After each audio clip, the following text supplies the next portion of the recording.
और आगे बढ़ते हुए एक और बड़ी खबर आपको बता दें, दिल्ली में नितिन नवीन की नई टीम की बैठक में बड़े फैसले लिए गए हैं, जिसमें जेन जी पर बड़ा फैसला लेते हुए बीजेपी ने एक टीम बनाई है, जिसमें स्मृति ईरानी, हर्ष सांघवी समेत 4 नेता शामिल हैं। ये टीम युवाओं पर फोकस करके उनसे जुड़ने की, उनसे कनेक्ट करने की कोशिश करेगी, युवाओं की सोच को समझेगी, जरूरतों को समझेगी और साथ ही साथ उनसे कनेक्ट बनाएगी। बैठक में राष्ट्रीय गीत वंदे मातरम भी हुआ, सभी 6 अंतरे इस मीटिंग में गाए गए।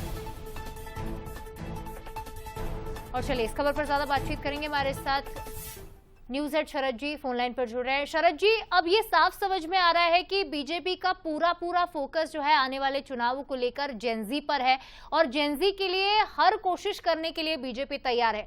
इस नई टीम को आप कैसे देखते हैं? इसका क्रियान्वयन किस तरह से होगा? क्या जेनजी तक पहुंच बना पाएंगे नेता? देखिए, बीजेपी एक तेजी से सीखने वाली पार्टी है और बहुत तेजी से वो चीजों को देखती है, समझती है और आगे बढ़ती है। दिल्ली का ये जो मूवमेंट हुआ, जेन जी वाला मूवमेंट, इसने सभी को हक्का बक्का किया।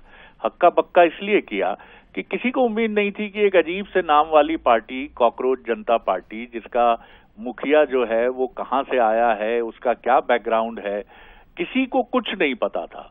और अचानक एक अनसंग हीरो की तरह ये पार्टी बैठती है दिल्ली में, हंगामा करती है और अचानक ऐसा लगता है कि एक बड़ा मूवमेंट खड़ा हो जाता है और धर्मेंद्र प्रधान को इस्तीफा देना पड़ता है, जबकि विपक्ष की तमाम कोशिशों के बावजूद बीते 12 वर्षों में कोई भी विपक्षी दल कांग्रेस सहित इतना बड़ा दबाव नहीं क्रिएट कर पाया।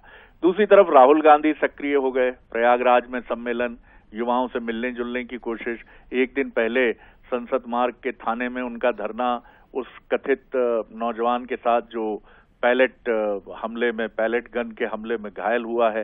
तो ये तमाम चीजें बता रही हैं कि राजनीति मुड़ी है एक तरफ, और उस जिस तरफ वो मुड़ी है वो है यूथ अब तक एड्रेस तो होता रहा है, लेकिन उसकी बात अभी तक देश की राजनीति में पूरी ताकत से कभी नहीं हुई।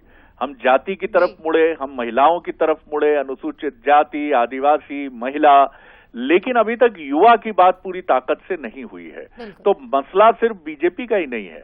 आप देखेंगे कि अगले इलेक्शन में तमाम राजनीतिक दल और ये सोशल मीडिया की तरफ भी मुड़ने की एक कहानी आपको दिखेगी 2028-29 में, क्योंकि सोशल मीडिया टीम जितनी स्ट्रांग होगी, क्योंकि इस पूरे मूवमेंट में जेन जी के कोई टेलीविजन और अखबार उतने निर्णायक तौर पर नहीं देखे गए जितना सोशल मीडिया देखा गया। एक चेन बन गई थी सोशल मीडिया की, इसीलिए ये नई टीम बनी है। इसमें आइकॉनिक फेसेस रखे गए हैं। विनोद जो हैं वो काफी महाराष्ट्र से आने वाले, जो उत्तर प्रदेश के प्रभारी भी हैं, वो तावड़े जी काफी सीनियर व्यक्ति हैं, काफी मेहनती हैं और बहुत समझते हैं। स्मृति ईरानी एक चमकता हुआ चेहरा है। महत्वपूर्ण बात है कि इसमें छत्तीसगढ़ के भी जो कैबिनेट मंत्री हैं उनको भी शामिल किया गया है, जिन्होंने भारतीय प्रशासनिक सेवा को छोड़कर, ओपी चौधरी, जिन्होंने राजनीति का दामन थामा, और वो भी अभी मिड 40s में हैं।